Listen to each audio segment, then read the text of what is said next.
Better Daily, where we work hard in our minds, bodies, and our spirits to become 1% better every single day. Download the app and join our Betterment family at betterdaily.live to catch the video version of these podcasts. Here's your host and my dad, Alex Van Houten.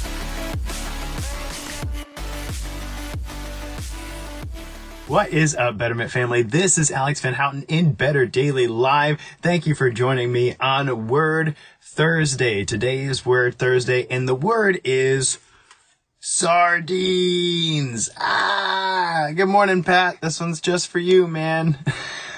I'm excited about this one. This will be fun. As weird and silly as it might sound, I actually have a good reason to highlight this word. So let's dive into it. First, Pat says, oops, I'm out. Sardines, if that's Word Thursday, I'm out of here. Hear me out, Pat. You'll appreciate this message, I think. So, first, one of the things that I find really interesting about the health and fitness space online is that weird things catch on. I don't know why. I don't know why some things catch on and why some things don't. I have at least 100 hours, if not more, of content out in the world, and a lot of it is I think inspirational. I hope my clients tell me that I'm inspirational. Good morning, KT. Good morning, Scott. Or at least sometimes on a good day, I might inspire you to do something you wouldn't have normally done, and you're welcome.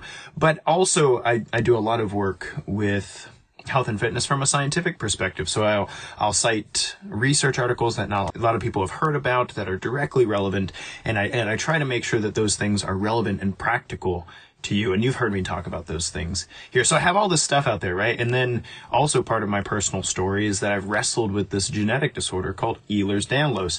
And so I have a lot of things in the internet space that I could be, quote, known for. You know, I could be the Ehlers-Danlos trainer, or I could be, you know, the don't count your calories trainer, because that's not going to help you, or I could be the entropy trainer. I could be a bunch of different things in the online space. But what most people in my online communities know me for is I'm the sardine trainer. So of the things that could catch on, right? So let me tell you where this whole sardine thing came from. Personally, if you've heard me speak for, you know, an hour or so, at some point I have mentioned sardines as a great source of protein, as a wonderful source of omega-3 fatty acids, as a cheap and quick way to have a healthy lunch or snack. And you know, you either are like, oh, sardines, my grandpa from, you know, World War II ate sardines and crackers, or you're like, ugh, that sounds disgusting. I don't want anything to do with little tiny fish that smell weird. Then fair enough. Maybe that's why I'm the sardine trainer. But, but sardines actually for me didn't emerge as a regular thing in my diet until about 2.5 years ago. So I had a bout of ulcerative colitis. And ulcerative colitis, for those of you who don't know, is when the lining of your large intestine gets inflamed. So you've probably heard of like a stomach ulcer, right? So there's a part of your stomach lining that isn't particularly happy about being attacked by hydrochloric acid, and it gets really painful, right?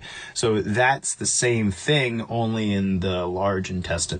And I had a flare up, and it was brutal, man. It was brutal. I'd wake up at like 2 a.m., 3 a.m., and just this terrible feeling of food, you know, passing through my digestive tract while I was sleeping, and it just hurt. It hurt so bad. It felt like somebody was like sticking knives in my gut and just wrenching away at it. And it got to where it hurt so bad that I didn't want to eat anything, right? It really, really messed with me. And that's not good, because, you know, if I'm wrestling with Ehlers-Danlos, one of the things that I need to do in my life is I need to maintain good muscle tissue. And I would argue you need to too, for your own reasons. But for me, one of the things that muscle does for me is, you know, it links bone structures together and lends stability to my joints, right? So my bicep is just not like, oh, look at Alex's guns.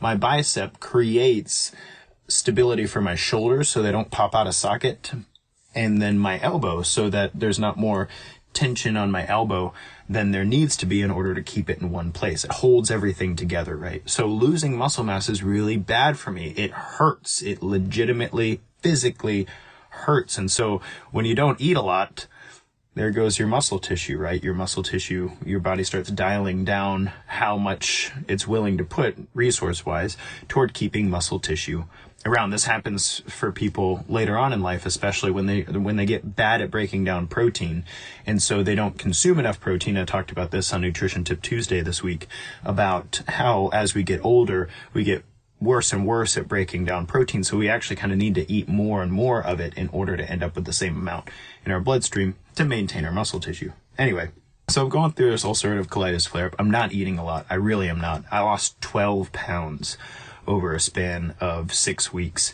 And I'm a fit guy. That wasn't good weight loss. Okay. Like it's not, I didn't have 12 pounds to lose. So it was really rough. And after about a week or so of just being in terrible pain and not eating a lot and feeling low energy and all that stuff, I'm like, how am I going to fix this? Like, how am I going to deal with this? And I was hesitant to take medications to lower the inflammation in my large intestine, because some of those medications are medications that my mom had to wrestle with, those anti-inflammatory medications, before she was diagnosed with Ehlers-Danlos, and it turned out that those medications actually affected her really negatively. Something about mast cell activation and the immune response of those with Ehlers-Danlos don't respond to those things well. So in my mind, those were non-negotiable. I couldn't deal with the side effects of those things and be a dad and business owner and all those things like I wanted to be. So anyway, I'm trying to figure this thing out. And so I sit down and I map out, okay, breakfast. What are the foods that I know aren't bothering me if I eat those for breakfast? And there wasn't a very long list. Okay, lunch. What do I know the foods that aren't bothering me for lunch? And where can I get this protein from? Where can I get protein that doesn't cost an arm and a leg and is relatively convenient, but also isn't going to make my stomach hurt? And how can I create a source of anti-inflammation in my diet? And so, sardines actually fit the bill really well. And I'm not going to lie, they're not my favorite taste in the world. They're not terrible. I don't mind them. I actually use a little bit of dry rub. This is what that looks like. It's just a normal grill dry rub. And there's 12 different versions of this, maybe 30 if you go to a different brand or whatever. And I sprinkle that on there and boom, sardines. And sardines are cool because this costs $1.20. These are the good sardines. There's the crummy sardines that cost 88 cents. You don't want those. But there are 22 grams of protein and 9 grams of fat. And the 9 grams of fat are omega-3 fatty acids. Almost all of them are omega-3 fatty acids. And omega-3 fatty acids are really interesting because our body, you might not know this, but fat can be both an energy and a building block in your body. Carbs are just energy. Protein are mostly just building blocks. They can be used for a little bit of energy, but not much. But fats, on the other hand, are very versatile. They can be used as energy. They restore a great amount of them. And then there are some fats that our body uses as building blocks. They're incorporated, right? So if you're building new cells, if your body's building new cells, which it always is, your cell lining, it's called a cell membrane, that's made of what's called a phospholipid bilayer, which is a really fancy way of saying it's wrapped in fat. And the kind of fat that we eat changes the kind of fat that our cells are wrapped in. And it turns out that if you consume a diet high in omega-3 fatty acids, that membrane ends up way less inflammatory than it would otherwise. If you have a lot of omega-6 fatty acids, which a lot of Americans eat a very large amount of omega-6 fatty acids in their fats, not very many omega-3s, then your cells become more prone to inflammation. It makes it easier for your body to be inflamed. It makes it harder to recover, right? It doesn't mean it inflames you. It just means that you're more prone to inflammation. And so what was really cool is I was consuming sardines to get my protein intake up. They were sitting really, really well on my stomach. And at the same time, I was noticing less and less inflammation in my body, which is a really big deal with Ehlers-Danlos because I already don't recover very well, right? So I had less joint pain, I had less headaches, I had less fatigue.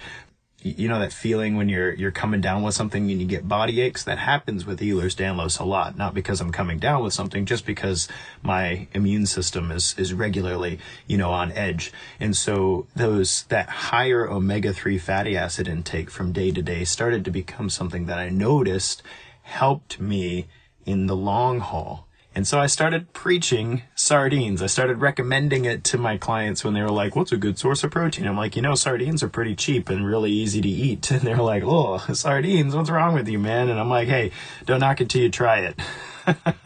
So the word today is sardine. And I don't say that because you have to eat sardines in order to live a healthy, long life. I think there are probably different genetic markers that make us more likely to thrive off of fish, and then other genetic markers that prefer a little lower fish diet intake. In fact, the American Heart Association recommends 3 to 5 servings of fish per week for individuals. And that's, because it's a lean protein and because it's a great source of omega-3 fatty acids.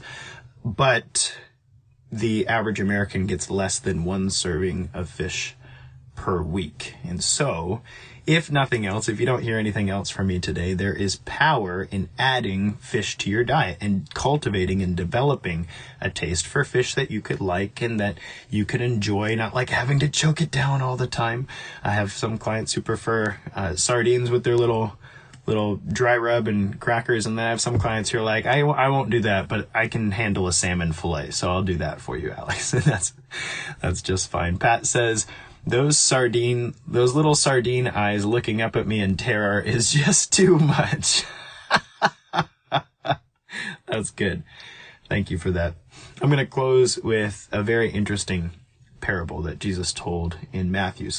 Jesus was really interested in fish, partially because he did a lot of his ministry around the Sea of Galilee, and that was a heavy fishing community. So people really understood fish and fishermen and nets and boats and all that stuff. And so he tells the story. He says, imagine fishermen go out to catch some fish and their net's full of all sorts of fish, right? And then they get to the shoreline and they sort the good fish from the bad fish, right? The fish that they want, the ones that are good for eating, the ones that are good for the marketplace, they keep those and they throw out the fish that you don't need, like the sea urchins and the starfish or whatever else they were catching in the Sea of Galilee.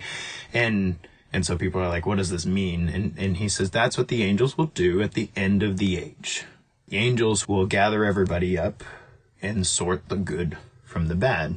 This parable means a lot of things, but one of the things that is interesting to me is the idea of becoming good, the idea of becoming a good fish. And from a Christian perspective, that means making the decision to follow Jesus and to walk in his way, right? And to become a child of God, to become everything that God created you to be, and to live daily in that direction, right? That's, in my mind, the 1% better daily thing is a very Christian idea, so that we're putting away the old man and becoming the new. But what does this have to do with sardines, Alex? Remember I told you how the fats we eat can either be used as energy or incorporated into our body. I want you to have a good body.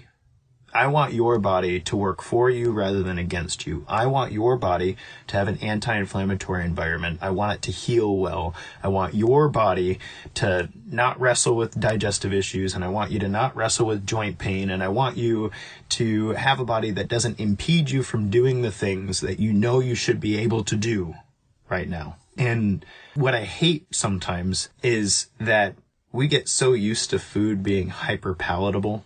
Like Cheetos, like holy crap, we can eat so many Cheetos. They're so good. They taste great.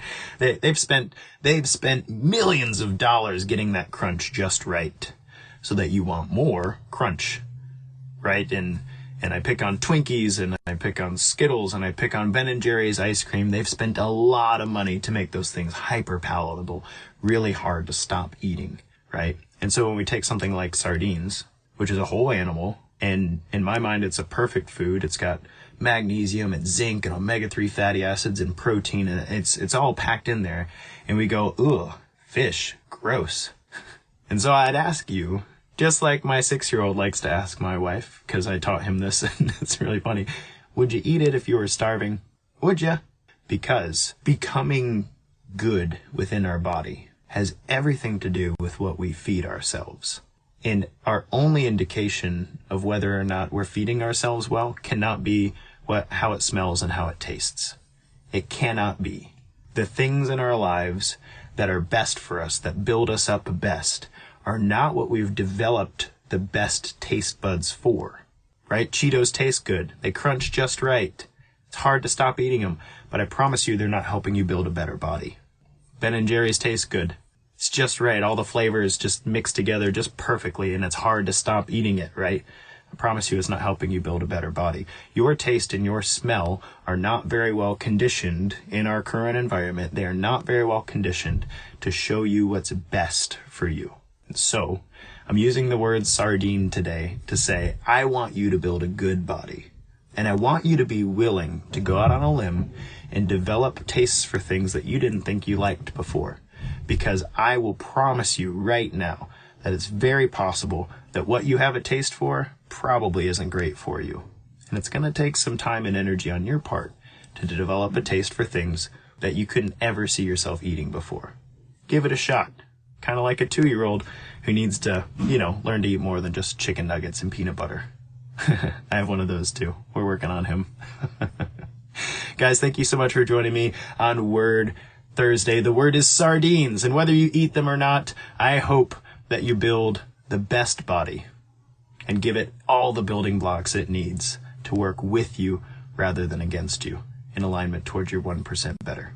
This has been Alex Van Houten in Better Daily Live. Tomorrow's Flex Friday. I can't wait, and until then, it's just 1%. You got this.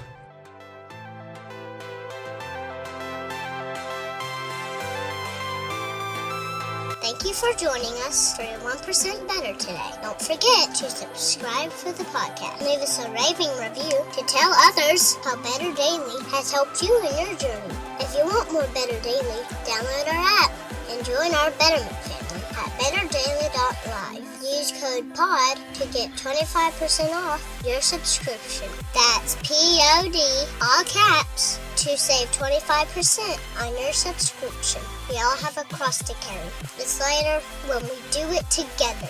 Go to betterdaily.live today.